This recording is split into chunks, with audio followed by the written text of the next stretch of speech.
नई दिल्ली के विज्ञान भवन में राष्ट्रीय फोरेंसिक विज्ञान विश्वविद्यालय द्वारा फिल्म फोरेंसिक पर एक दिवसीय राष्ट्रीय संगोष्ठी का आयोजन किया गया। कार्यक्रम में पद्मश्री डॉक्टर जे.एन. व्यास, हेमा मालिनी, प्रसून जोशी, शरद केलकर और सीआईडी फेम नरेंद्र गुप्ता समेत कई विशिष्ट अतिथि मौजूद रहे। संगोष्ठी का उद्देश्य सिनेमा और टेलीविजन में फोरेंसिक विज्ञान के यथार्थ और प्रभावशाली चित्रण को प्रोत्साहित करना था। कार्यक्रम में फिल्म निर्माताओं, शिक्षाविदों और छात्रों ने बढ़ चढ़कर हिस्सा लिया। चर्चा में सामने आया कि फोरेंसिक विज्ञान न सिर्फ अपराध सुलझाने में बल्कि समाज की सोच को दिशा देने में भी अहम भूमिका निभा रहा है। Born on September 16th, 1971, he is known for his impactful lyrics.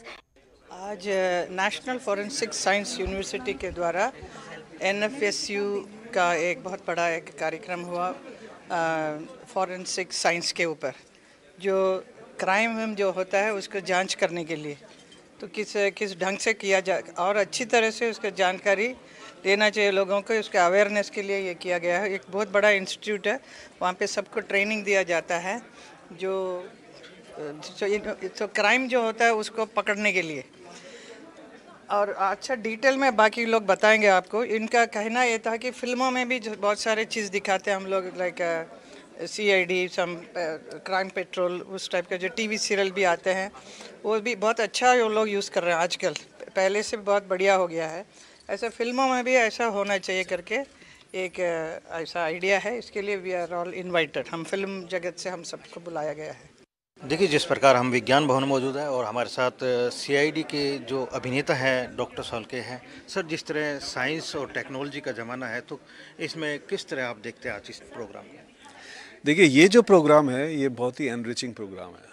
मेरे ख्याल से ये बहुत अकल्पनीय प्रोग्राम है और ऐसे प्रोग्राम्स होने चाहिए, बहुत ज़रूरी हैं, क्योंकि आज के ज़माने में फॉरेंसिक साइंस के साथ मिलकर के अगर कुछ कलाकार या कुछ फिल्म मेकर्स या कुछ टेलीविज़न सीरियल मेकर कुछ काम करेंगे तो मुझे लगता है समाज को और ज़्यादा एक दृष्टि मिलेगी कि किस तरीके से क्राइम होता है और उससे कैसे बचा जा सकता है। सर, जिस तरह का आपका एक किरदार है, लोग उसको हाथों हाथ देखते हैं, लेना चाहते हैं कि नई टेक्नोलॉजी का इस्तेमाल कर क्राइम को कैसे कम किया जा सकता है, इसके बारे में थोड़ा प्रकाश डालें।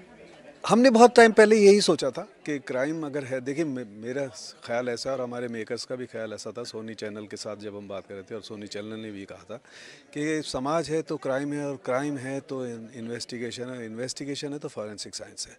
बिना फॉरेंसिक साइंस के कोई इन्वेस्टिगेशन हो नहीं सकता है। तो हमने इन्वेस्टिगेशन का एक प्रोग्राम बनाना चाहा तो उसमें फॉरेंसिक साइंस की बहुत ज़रूरत थी, क्योंकि फॉरेंसिक एक्सपर्ट ही दर हकीकत आगे की लीड देता है। तो हमने काफ़ी सारी स्टडी भी की, मैंने खुद ने फॉरेंसिक एक्सपर्ट के अंडर में काम किया, उनसे सीखा कि किस तरीके से किया जा सकता है। और आज हम 22 साल हमने एक साथ सीआईडी जैसा सीरियल बनाया है, आगे भी अभी बना रहे हैं। सर, जिस तरह की पहला सीरियल था सोनी टीवी पर जो कि फॉरेंसिक टीम के साथ काम कर रहा था और लोगों को जानकारियाँ और एहतियातन बरतने की जो ज़रूरत है वो मुहैया करा रहा था, इस पर क्या?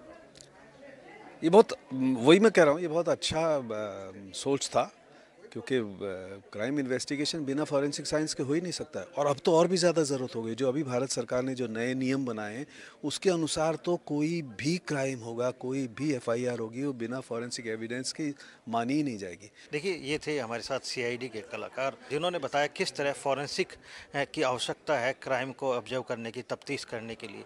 नेटवर्क 10 के लिए मनोज प्रजापति, कैमरामैन शिवदास के साथ।